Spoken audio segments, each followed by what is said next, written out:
Bonjour à tous, alors aujourd'hui je vais vous présenter ma collection de palettes. Je ne vous montre pas ma figure parce que c'est dimanche et que je suis en mode total pyjama.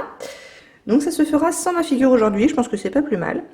Et donc voilà le tiroir où je range toutes mes palettes. Donc sur le côté droit ça va être vraiment les palettes et puis il y a ma brosse à cheveux, enfin deux trois petits autres trucs. Et puis à gauche il y a, c'est pareil, il y a mes pinceaux, des éponges, enfin voilà. Mais voilà, on va se concentrer ici. Donc ce que je vais faire c'est que je vais les sortir du tiroir. Je vais les mettre au sol pour vous montrer tout ça d'un peu plus près. Donc voilà toutes mes palettes, très essentiellement des palettes d'ombre à paupières, mais il y a aussi deux ou trois petites choses avec des blushs. Donc on va y aller dans l'ordre.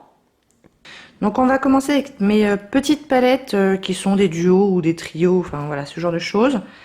Donc je vais commencer avec une petite palette Sephora qui était un cadeau pour mon anniversaire il y a de cela un certain temps. Mais qui est pas mal, que j'aime bien emmener en vacances, parce qu'en vacances, j'aime pas trop emmener des choses qui me coûteraient, qui me feraient de la peine, quoi, s'ils étaient cassés ou quoi que ce soit.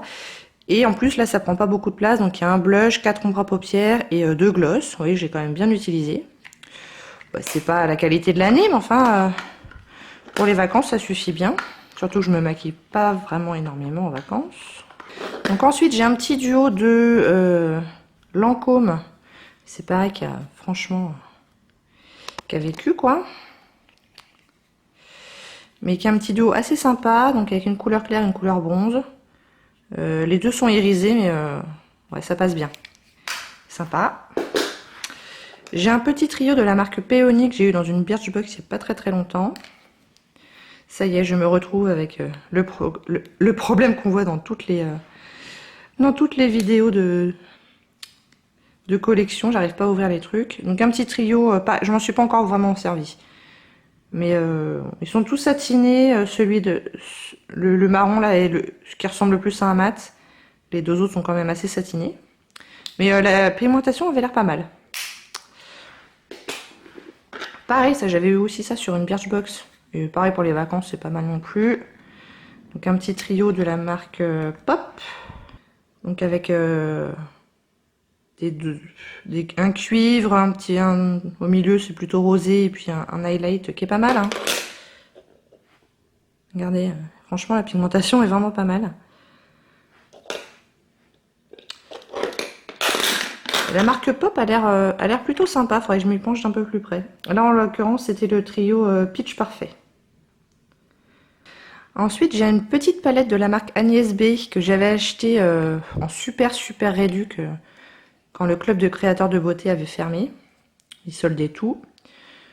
Et donc c'est une petite palette smoky, assez sympa. Je m'en sers pas énormément j'avoue. Faudrait que je m'en serve plus. J'ai deux duos de NARS, donc j'ai le Saint-Paul de Vence qui était une édition limitée, il me semble. Avec des couleurs assez passe-partout. Et le Cordura, qui celui-là, je crois, est dans la collection permanente. Qui est beaucoup plus foncé, que j'avais eu sur eBay dans un lot, il me semble. Peut-être pas d'ailleurs. Voilà. Ensuite, on va aller sur des palettes de plus en plus grandes, je pense. Donc là, ce sont des palettes encore assez petites, mais plutôt de luxe. Donc j'ai une Chanel, les 4 ombres, numéro 79 Spices, qui, comme son nom l'indique, a 4 ombres. Bon, en fait, je commence à me rendre compte que dans les petites palettes, j'ai énormément de couleurs qui reviennent beaucoup, quoi. Sauf que là, la Chanel, pour le coup, la pigmentation est pas phénoménale, quoi. C'est pas mal, c'est pas non plus... c'est pas le truc de fou, quoi. J'ai une palette Dior. Et moi, quand j'ai un petit pochon comme ça, j'ai tendance à les ranger dedans. Donc un petit 5 couleurs comme ça. Comment il s'appelle celui-là déjà? Le cuir canage. Numéro 796. J'ai un petit quad de MAC avec des couleurs que j'ai choisies moi-même. Donc du coup, bon, bah, il n'y a pas de nom forcément. Alors vous redire les noms. Celui-là c'est All About Glitter, je crois. Ça doit être sable ou un truc comme ça. Puis les deux autres, je sais plus. J'ai une palette de Marc Jacobs qui malheureusement ne ferme plus, mais je l'avais eu sur eBay en fait, et déjà elle fermait plus, mais je le savais au moment de l'acheter. Donc pour le coup, celle-là, je l'emmènerai pas en voyage. C'est la The Dreamer, numéro 212, qui se présente comme ça, qui est pas mal. Je pense pas que j'en rachèterai d'autres, parce qu'elles sont quand même, je crois, peut-être 70 €. Oh, je sais plus, en tout cas, elles sont vraiment très chères. Et bon, c'est pas mal, mais enfin, c'est pas non plus... je pense pas que ça vaille le prix. J'ai deux palettes de chez Charlotte Tilbury, des petits quads. J'ai The Golden Goddess.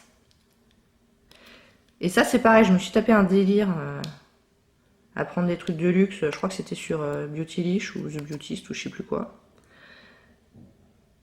Et elles sont pas mal, mais j'en achèterai pas d'autres. Donc voilà pour The Golden de... C'était quoi déjà? The Golden Goddess. Et l'autre c'est The Vintage Vamp, qui est plus dans les tons enfin un peu rouge, un peu.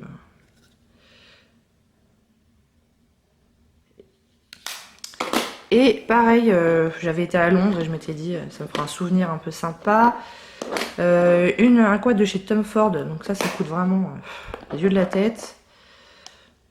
J'ai encore toutes les protections, j'ose à peine m'en servir. Je crois que je m'en suis servi une fois, c'est complètement ridicule. C'est la numéro 13, Orchid Haze.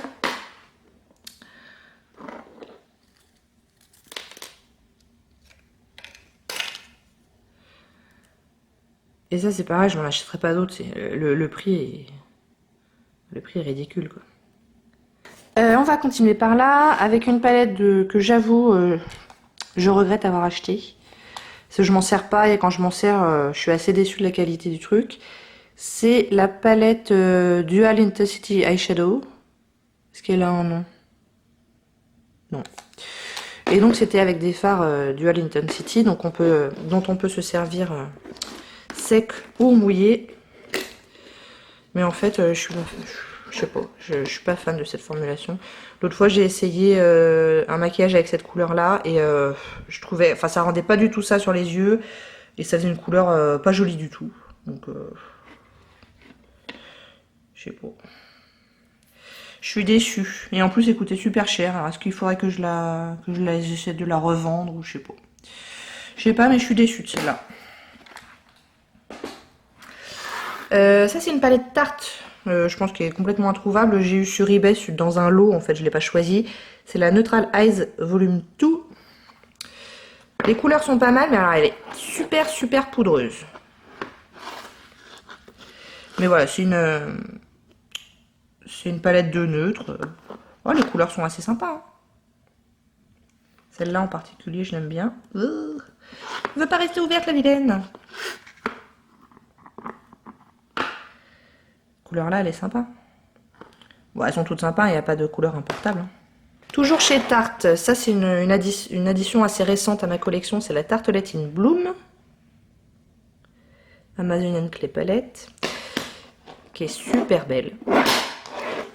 Qui est vraiment vraiment chouette. Je suis contente de l'avoir celle-là. Pareil, une palette de neutre, mais j'ai fait une vidéo sur cette palette. De toute façon, je vous linkerai en barre d'infos toutes les vidéos que j'ai pu faire de façon plus précise sur ces palettes-là. Celle-là, elle est chouette. Ensuite, on part chez The Balm avec une palette que j'aime beaucoup. C'est la Meet Matte Nude, qui est une palette de mat. Ça, c'est la première. Ils en ont fait une deuxième. Et là, ils viennent juste de sortir une troisième. Mais elles sont pas forcément super facilement disponibles en France. La troisième a l'air assez sympa. Si un jour je peux me la trouver, ça serait chouette. Les fards sont très pigmentés, ils s'estompent bien. Enfin, rien à dire sur la qualité de cette palette. Donc du coup, les autres me font de l'œil. En plus, je crois que je l'avais eu à 50% celle-là. Toujours chez The Balm, j'ai la Nude. Donc je me sers pas énormément, alors que pourtant j'ai vraiment pas grand chose à lui reprocher. Mais je sais pas, j'ai pas tendance à la prendre très régulièrement. Et pourtant j'essaye de changer quasiment tous les jours de palette. Mais voilà, j'ai rien à lui reprocher, hein. Cette couleur là elle est super jolie, c'est une espèce de burgundy là, mat. Et c'est pareil, elles sont bien pigmentées et tout. Celle-là, la Selfish, là, elle est sympa. Quand on n'a pas le temps, on met ça sur toute la paupière mobile et c'est bon, quoi. Donc, ouais, non, j'ai rien à lui reprocher, mais c'est vrai que je m'en sers pas énormément. Chez Benefit, j'ai une palette, en l'occurrence une palette de blush, qui est la Chicatone. J'ai cru comprendre que là, ils étaient en train de sortir la deuxième version de la Chicatone. Donc, je regarderai ça de plus près. Mais il y a donc 5 blushs full size. Il y a le Dandelion, le Oula, le Rockateur, le Dallas et le Coralista. Ainsi qu'un petit pinceau, un miroir, enfin voilà. Je l'aime bien cette palette. Le Dandelion, il est super joli, le Rockateur aussi. Enfin, de toute façon, je les aime tous. Le Coralista, je l'avais en full size avant d'acheter cette palette. Mais je m'en suis beaucoup servi, je suis pas loin d'arriver au fond du truc. Donc ça, je l'aime beaucoup. Je regarderai de plus près la numéro 2. Ensuite, on arrive chez Too Faced. Donc j'ai 4 de leurs petites palettes là, avec 9 fards. Donc j'ai la Matte Eye qui est l'ancien packaging en carton. Hein.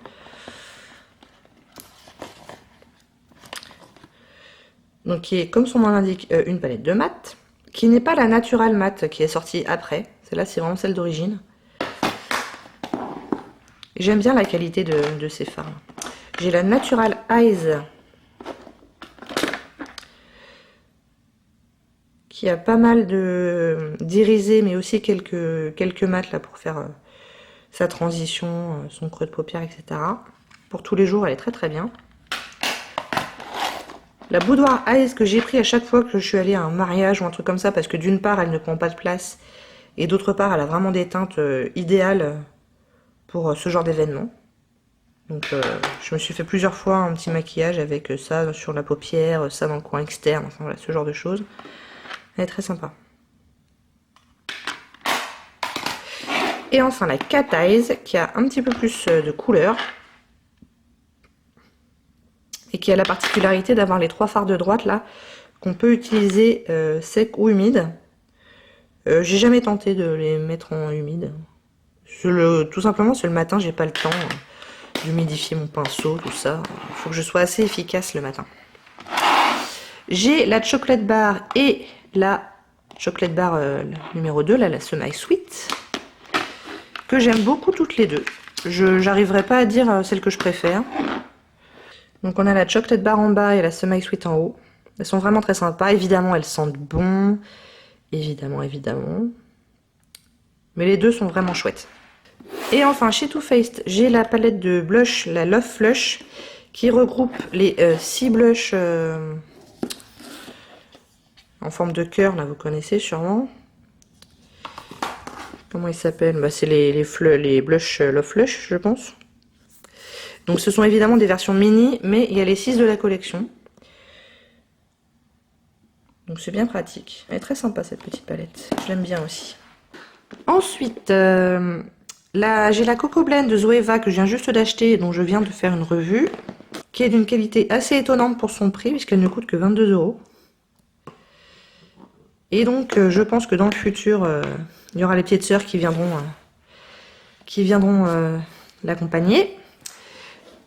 La Naturally Pretty de It Cosmetics, qui est une palette de mat, avec des couleurs, mais mat, sauf cette teinte-là, qui s'appelle la Transforming Pearl, qui est censée, mais je m'en sers pas vraiment comme ça, qui est censée pouvoir transformer n'importe laquelle de ces teintes mat en la même teinte, mais irisée. Moi, en fait, je me contente de l'utiliser sur toute la paupière mobile ou alors en coin interne, mais je la mélange pas trop avec les autres. Sur les autres, elles sont mat, elles me conviennent bien en mat. Chez Lorac, j'ai la Lorac Pro 1 et 2. Pareil, je vous ai fait une vidéo il n'y a pas très très longtemps. Je crois même que c'était ma dernière vidéo avec les swatchs. Je les ai eues toutes les deux sur eBay parce que je n'ai pas la moindre idée d'où est-ce qu'on peut les trouver en France sinon. Et j'avoue que la rangée de mat là vieillit pas très bien sur la une. Au niveau de la pigmentation, hein, c'est pas terrible.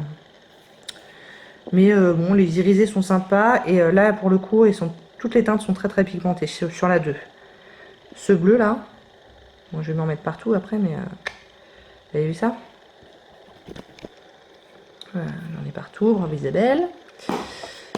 Toujours chez le rack, toujours sur eBay. J'ai vu ça dans un lot, donc c'est pareil, je les avais pas choisis. C'est un petit lot là de 4 quads. Je suis quasiment persuadée que c'était en édition limitée. Donc on a la... je pense que c'était... ouais, c'était un lot, ça se vendait les 4 ensemble. Hein. On a la Caramel Love Affair. Et ça c'est pareil pour partir en week-end ou je sais pas quoi, c'est super pratique. Qui se présente comme ça, les couleurs sont super sympas. Assez contente d'avoir ça. La Blackberry Truffle Séduction.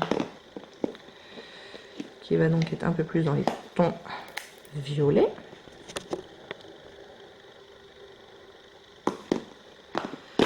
La Oh la Vanilla.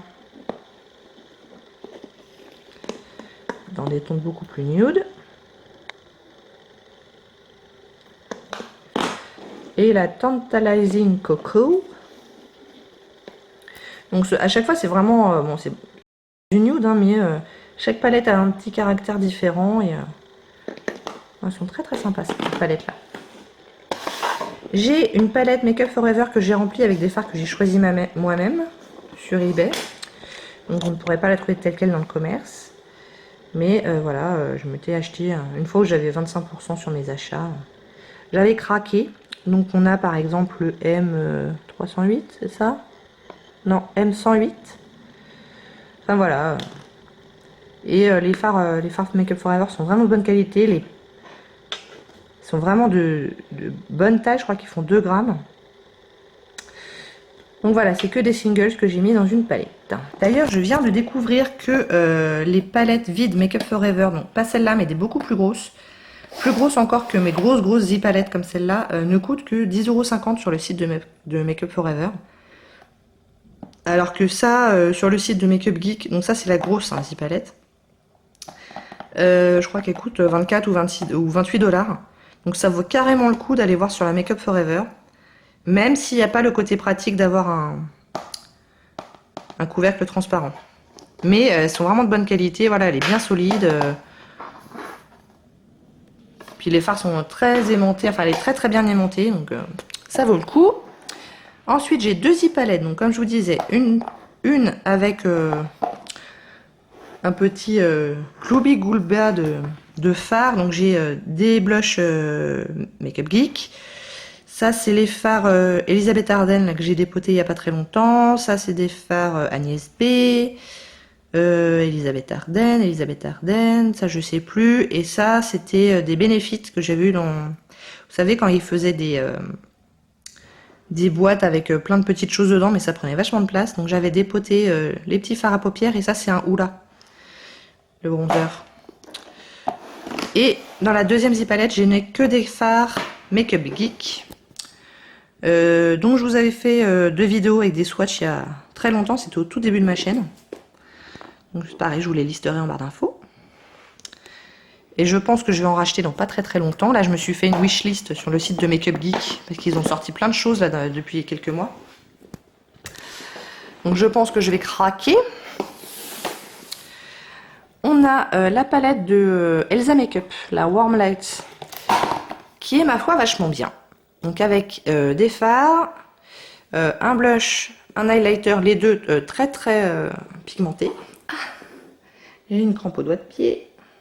Le seul truc que je regrette, c'est que cette teinte là qui est la lumière, bah, ça y est, au bout de seulement quelques utilisations, elle a développé, vous savez, le film un petit peu dur là au-dessus. Donc ça c'est un peu dommage. Mais sinon, j'aime beaucoup cette palette. Les teintes sont très jolies, bien pigmentées, bien agencées, bien choisies.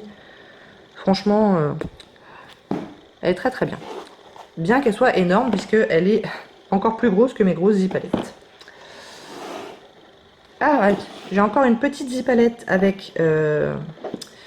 alors, les 6 là, ce sont des fards... non, ces 5 là, ce sont des fards Duochrome Make Up Geek. Et ces 3 là, c'est des petits fards Agnès B. Et enfin, on finit avec Urban Decay. Donc, tout ça, c'est Urban Decay. J'ai la Naked Basics, la numéro 1, j'ai pas la numéro 2. Qui me sert bien, en fait, quand je prends un fard mono très irisé. Bon, bah, je me sers de ça pour finir le look. J'ai la Naked 1 et 2. J'avoue que je n'ai jamais acheté ni la 3, ni la Smoky, ni la je ne sais plus quoi. Parce que tout simplement, elle me tentait moins. C'était quoi l'autre encore? La 3, la Smoky, il m'en manque une. Oh bah, je sais plus. Bon, bref. Mais ces deux-là, ouais, je les aime bien. Autant l'une que l'autre. Donc la une et la 2. Bon, vous les connaissez, on va pas passer une heure dessus. J'ai la Ultimate Basics que j'ai acheté il n'y a pas très longtemps, dont je vous ai fait une revue, qui est une palette de mat, sauf celui-là qui est un petit peu satiné, avec une rangée plutôt froide, une rangée plutôt chaude. Bonne qualité. J'avais trouvé sur eBay la palette, c'est une édition limitée, je crois qu'elle n'est même pas sortie en France, qui était sortie avec le film Oz. Donc il y avait deux palettes, il y avait une palette avec la méchante sorcière et une palette avec la gentille sorcière, je sais plus laquelle c'est ça. Il y a juste ce phare là qui ne fait pas partie de la palette, mais j'avais un espace vide. Alors est-ce que ce sont des phares qu'on trouve dans la collection permanente ou pas? J'en ai pas la moindre idée. Ça c'est quoi ça? Bewitch? Ouais, non, je pense pas. Je pense que c'était des phares qui avaient été faits spécifiquement pour la palette. Ouais, West, etc. etc. Donc ouais, c'est spécifique à la palette. Et ça, c'était un petit phare mono qui traînait. Donc j'en ai profité pour le mettre dedans. Et enfin, j'ai 3 Vice. Il me manque la une. J'ai la 2 que j'avais trouvée sur eBay. Et c'est celle-là qui était arrivée avec des fards cassés. Donc je suis un peu dégoûtée. Il me manque ces deux-là là, et celui-là est cassé. Et voilà pour la Vice 2. La Vice 3, moi je l'avais acheté en magasin. Ainsi que la Vice 4. Tiens, d'ailleurs, ils n'ont pas fait de nouvelle Vice cette année. Ils n'ont pas fait la Vice 5. Ils avaient fait la Vice pour les 20 ans, la Reloaded. Avec plein de phares iconiques. Mais il se trouve que du coup, moi j'en avais déjà pas mal. Donc je ne l'ai pas acheté. Hein. Je ne l'ai pas acheté juste pour faire des doubles. Hein. Vu que quand même à la base, elles sont pas données. Et voilà. Vous avez vu l'étendue de ma collection de palettes. J'espère que ça vous a plu. Si oui, n'hésitez surtout pas à commenter, à liker et à vous abonner. Et je vous dis à bientôt. Au revoir.